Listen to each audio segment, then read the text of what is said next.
Pessoal, aqui é o professor Antônio de Andrade, do curso de Rádio, Televisão e Internet. E estou aqui para fazer uma troca de ideias com outro professor do curso, nosso amigo, nosso colega, nosso parceiro aqui, o Rodolfo. E vamos falar sobre Silvio Santos, sobre essa atividade que a gente vai desenvolver na Intercom e também da mostra Silvio Santos, que está lá no Museu da Imagem e do Som, com grande sucesso e que a gente espera que os alunos venham acompanhar, venham ver a história desse homem da comunicação. Eu sou o professor Rodolfo Bonvente, sou pesquisador, além de dar aula no curso de rádio e televisão e outros cursos da área da comunicação, sou pesquisador de televisão e acho que falar de Silvio Santos é muito importante porque ele é um exemplo de empreendedorismo na televisão brasileira. Não sei se a gente tem muitos outros empreendedores como ele em toda a história, mas é importante observar, ele está vivo, ele está na ativa. A exposição é um sucesso justamente porque está muito bem feita, merece ser vista por todo mundo, telespectadores, estudantes, professores, comunicólogos.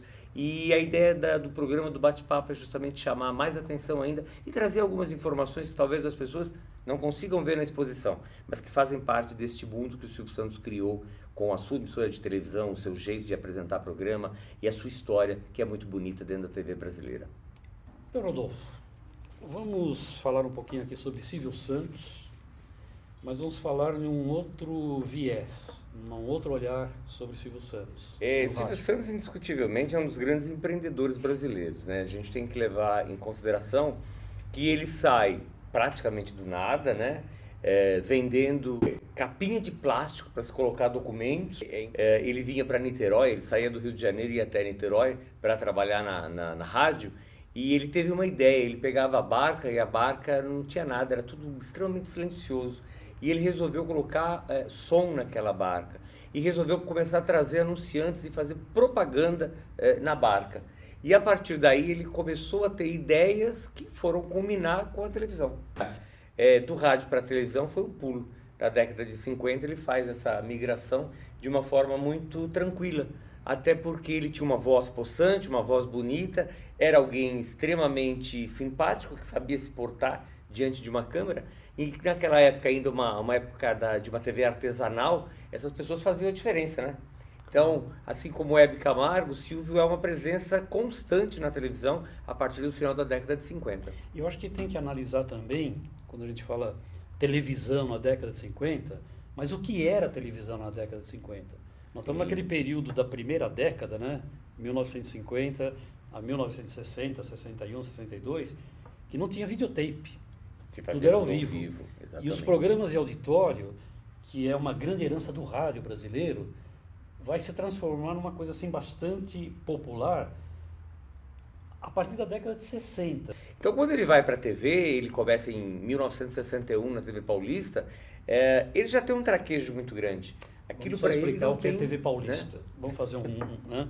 O que é a TV Paulista? Quer dizer, Silvio Santos vem para cá, ele vai trabalhar num conglomerado que tinha no rádio a Rádio Nacional e, do outro lado, a TV Paulista, Canal 5, atual Globo. Isso. O Globo vai comprar a TV Paulista 65, 64, por aí, 65. Né? E o Silvio se sai muito bem, ele tem um programa chamado O Jogo da Forca, que é aquilo que ele sabe fazer melhor, né? Brincadeiras com a plateia, prêmios para as pessoas que vencem, que ganham, e ao mesmo tempo ele tem o lado empreendedor muito forte, porque ele recebe do Manuel da Nóbrega, na verdade, a missão de fechar aquela empresa que o Nóbrega tem, né? O Baú da Felicidade. O Nóbrega não está dando mais conta daquilo que inventou e diz para o Silvio, me ajuda a fechar. E o Silvio, ao contrário, o Silvio compra o baú e transforma aquilo no seu grande momento como empreendedor, usando os seus programas de televisão, fazendo propaganda, usando o sistema de carnê, algo que até então não era muito usado e que ele sabe fazer perfeitamente bem. E aí ele vai alavancando, e aí ele vai para Globo, e aí ele vai para Tupi, e aí ele mantém na década de 70 2 programas, um durante a semana na Tupi, um aos domingos na Globo, até que o sonho maior da vida dele, que é ser dono de um canal de televisão, acontece lá no final da década de 70. O Silvio vai conseguir oficialmente um canal em 1976, quando a concessão é dada a ele, E aí ele fica com o canal do Rio de Janeiro, inicialmente, né? Que aliás era o canal 11 do Rio de Janeiro na época. E só em 1981, depois que a Tupi fecha, aí sim ele recebe a concessão do canal 4, que passa a ser a TVS, e que um ano depois vira o SBT, porque ele consegue mais 4 emissoras entre Rio e outros estados, e aí ele consegue formar o Sistema Brasileiro de Televisão, que hoje é a segunda maior rede de televisão do Brasil, né? Isso nós estamos falando de 76, que é o ano que ele sai da Globo também, né?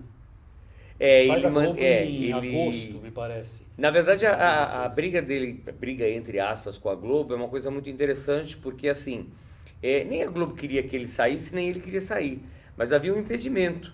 Ele não poderia ter o canal dele se ele continuasse na Globo. Para a Globo era muito interessante porque o Silvio comprava. O Silvio nunca foi funcionário da Rede Globo de televisão. Ele comprava o horário dos domingos, né? Era o líder de audiência. E era o líder de audiência. Então, para ele era muito bom estar na Globo, porque a Globo já tinha altos índices de audiência e já era a emissora mais vista no país. Para a Globo também era interessante ter um Silvio Santos lá, porque ele pagava muito bem pelo horário e tinha altos índices de audiência. Só que havia uma incompatibilidade. A Globo não admitia que ele fosse dono de um canal de televisão e estivesse aparecendo em outro canal além do dela. E, de uma certa forma, acho que foi a melhor coisa que aconteceu. Porque a partir da saída da Globo, o Silvio teve que tocar rapidinho tudo isso para poder continuar no ar. A última coisa que ele queria era não estar no ar, né?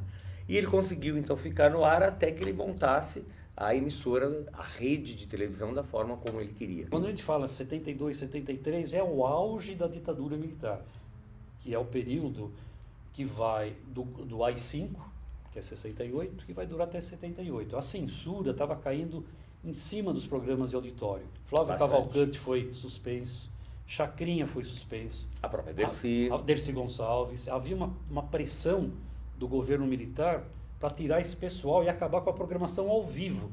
Dercy trazia para o ar as mazelas da sociedade de alguma forma, né?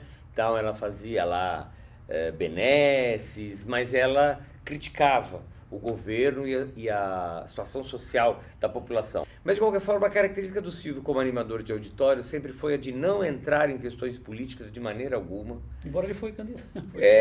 Mas ele quase fazia candidato a prefeito, brincadeiras, depois né? a presidente, né? Ele sempre teve um olhar mais diferente. Vamos brincar com as pessoas, mas não vamos brincar de falar sobre política, de falar sobre questões sociais. E eu acho que isso é que acabou fazendo com que o Boni e o Roberto Marinho dissessem, ele não corre risco, né? E realmente nunca houve censura ao programa do Silvio Santos. Em nenhum dos momentos, mesmo nos momentos mais apertados, o Silvio pôde continuar fazendo as brincadeiras que queria. E o Silvio, eu sei que muita gente critica inclusive isso, né? E diz que ele ficou sempre à parte, mas foi uma opção dele, quer dizer, eu vou fazer um programa para animar as pessoas, para alegrar as pessoas, sem que eu precise tocar em política, em economia, etc. e tal. Porque em relação aos outros que você citou, o Silvio, o programa de TV dele sempre teve, como tem até hoje, um outro componente que não é só a televisão, é o negócio, business, ganhar dinheiro, Sim. vender carnê, não é? Veja que Chacrinha nunca fez isso, Hebe nunca fez isso, Flávio Cavalcante muito menos, né? Então, ele não. O eixo central é o programa de TV, mas não é tudo. Porque você faz um sorteio, ele tinha o carnê da casa própria, né? O baú, que era da casa própria, do carro, do não sei o quê. Só que, por exemplo, da casa própria, ele queria também a construtora Baú da Felicidade. Exatamente. Automóvel, ele sorteava. O que ele fez? Eles compravam automóvel na Vimave, lá da Vila Que era Mariana. uma concessionária do grupo. Ah, não, eles compram. Você entendeu? Então eles começam a agregar. E como você vendia carnê, entra dinheiro, que era um lance, o carnê é um lance fantástico. Eu compro hoje, pago hoje, o produto que eu vou tirar daqui 12 meses. Gente, você ganha 12 meses para trabalhar com aquele dinheiro. Era tanto dinheiro que ele começa a criar a financeira e o banco. Pan-Americano. O Banco Pan-Americano.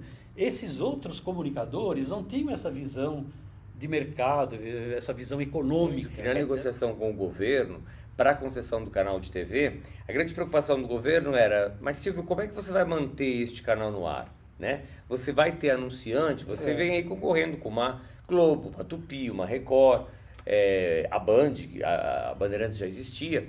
Como é que você vai fazer? E o Silvio garante que ele vai fazer com que a televisão dele se sustente em pé durante muito tempo, apenas com anunciantes que fazem parte do grupo Silvio Santos. Esse modelo, Rodolfo, só para a gente concluir, não é? Pensando no futuro, né? Quer dizer, ele sobrevive sem a presença do mentor. Né? Então. Porque é uma coisa, nós estamos falando agora mesmo da questão da família. Aqui você não envolve essa questão da família, né? Mas é uma questão que envolve exclusivamente ele. Não sei, será que as filhas vão você levar observa que de todos os negócios que formaram o Grupo Silvio Santos, hoje ele se desfez de muita coisa, né? O banco, com toda aquela confusão, hoje o Grupo Silvio Santos é bem mais restrito. Mas você percebe que todas as outras empresas tiveram executivos do mercado comandando. O SBT é uma exceção. Há executivos do mercado, mas a palavra final ainda é do Silvio, e ele tem 6 filhas, e 5 praticamente estão de alguma forma ligadas hoje ao SBT, cada uma cuidando aí de um setor, de uma área tal. O mito Silvio Santos vai ser um mito também depois de morto, com certeza, porque a gente não consegue imaginar o que vai acontecer. Presume-se que essa ida das filhas para lá é a continuidade, ok? Mas teriam ela a mesma competência que ele teve? É difícil. Porque o mundo é diferente. Não é o mundo dos anos 50. Exatamente. Então, assim, no momento em que o Silvio se for, é uma grande incógnita no mercado. O SBT continua? Continua. Mas continua com o mesmo sucesso? Isso a gente não sabe. Os índices mostram que, se você pegar 24 horas do dia, o SBT ultrapassa a Record ainda em audiência. A Record hoje é a segunda colocada em alguns horários específicos, né? Principalmente à noite, com o sucesso aí das novelas bíblicas, aquela coisa toda. Mas, se você pegar na média de 24 horas no ar, o SBT ainda é o vice-campeão de audiência. Rodolfo, obrigado. Imagina. Espero que a gente possa ter contribuído, né? A gente está fazendo essa programação também acompanhando aquela mostra, né, sobre o Silvio Santos. Exatamente, que está no fim, feita, quem não viu ainda precisa correr para assistir. Vale a pena, né? Até para quebrar esses tabus, esses preconceitos. Claro, né? claro. Né? O aluno tem que aprender que quando você está nesse universo do rádio e da televisão, você tem todas as modalidades, todas as formas, você tem que aprender a respeitar. E a exposição, Andrade, além de tudo, eu acho que assim, ela é uma lição de como se faz TV. O aluno consegue enxergar ali como é que, com poucos recursos, porque nós estamos falando desde 1961, né? Com poucos recursos se fazia um programa de auditório líder de audiência, se ficava 6, 8 horas no ar. Então, eu acho que a exposição está muito bem feita nesse aspecto. Né? É ao vivo, né? Que é mais importante ainda. A exposição está muito bem feita nesse aspecto. Ela nos dá um retrato claro de uma televisão que já não era mais na raça, né? Mas que também não tinha a metade do avanço que nós temos hoje quando a gente olha a televisão dos anos 2000, né? Ok, obrigado então. Obrigado a vocês. vocês. À exposição. E não percam a exposição, está nos últimos dias, vale a pena ir lá conhecer.